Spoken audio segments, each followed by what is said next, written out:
How to summarize a research paper using AI. Hi guys, in today's video I'm going to tell you that how you can summarize your research paper using AI.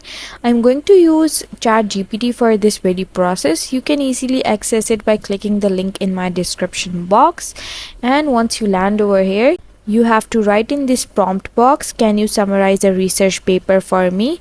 And here it will tell you that it can help you summarize your research paper, and you need to just provide the title, author and everything, that it's the brief description of the paper, or you can just paste the abstract or key points from the paper and it will generate a summary based on that information. Now what you have to do is never ever paste a link, because it won't access it, it won't browse it. It is unable to browse the external websites including the links you provide. So never ever do the mistake of providing a link.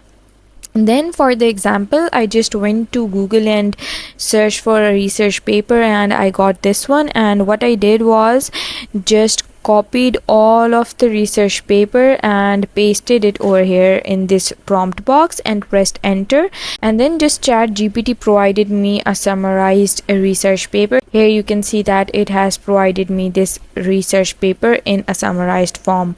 So yeah, that's pretty much it, and this is how you can summarize your research papers using AI. And if you liked my video, please don't forget to like and subscribe my channel. Thank you very much. See you again.